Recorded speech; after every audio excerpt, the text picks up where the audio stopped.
Hi everyone! I'll present to you the 2024 GRS Hilux. This is the wide body Hilux. The suspension is a little bit different, wider, few compared to the previous GR Hilux. Basic modes we have done.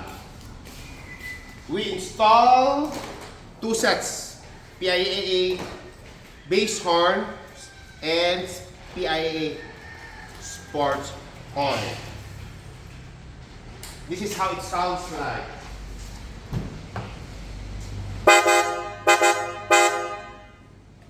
And also, we replace the, stock slice of trash, very low emitting light. We replace it to high power LED by PRS. The client chooses the yellow color. It's also available with white.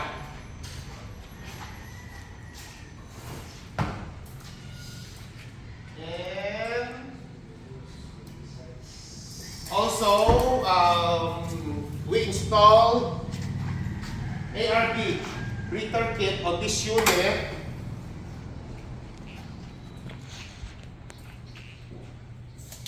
We're just waiting for the AFE cold air intake to arrive. Also, we install ARV UBP under vehicle protection. This is a 3-piece protection till your transmission case cover,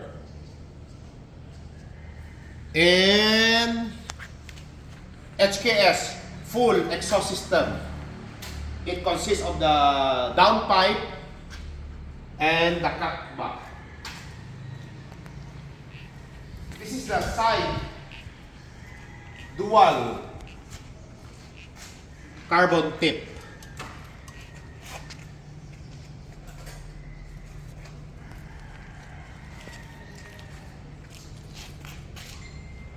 Also,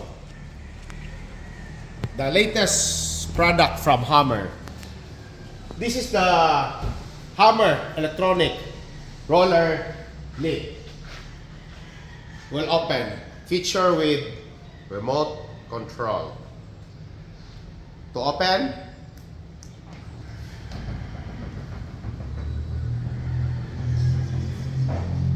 very smooth operation.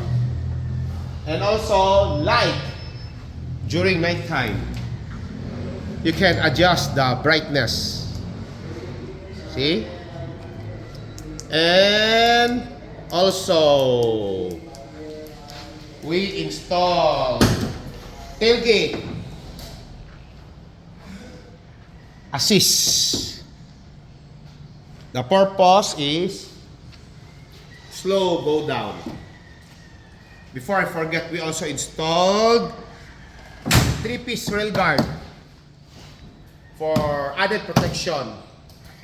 Won't scratch your vehicle. To close, simple. Press the button and it's closed. We also replace all the lights, LED lights. And the interior also. LED interior.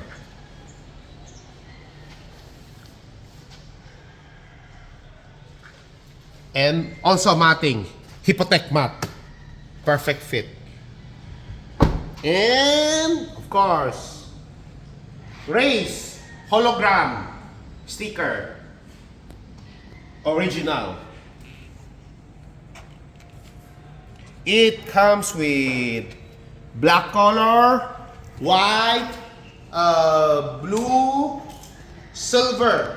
Okay. And for the wheels, we install the 18:9 offset 0 TE37 M-SPEC with a chrome center cap and raised hex LUGNUTS.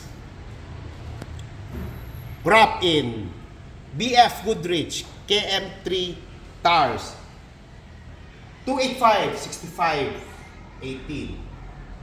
Also, the original on the factory on this unit, their fender is plastic.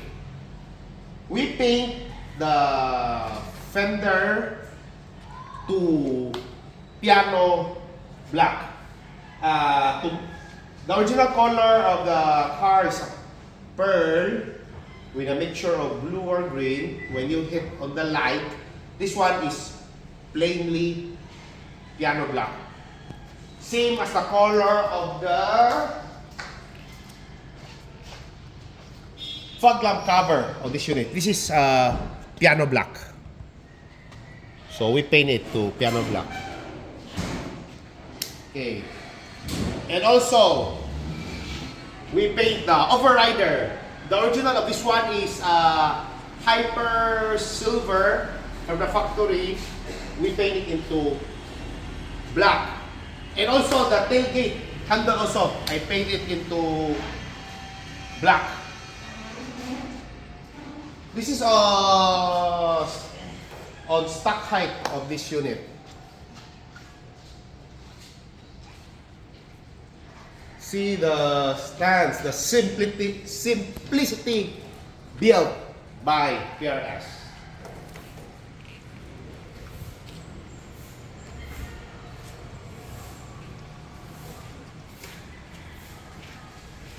Side view from the back.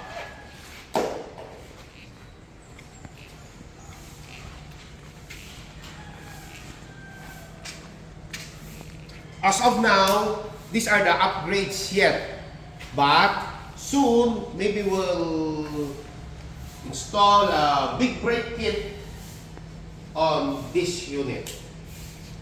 Hope you like our basic upgrades here. Feel free to message me.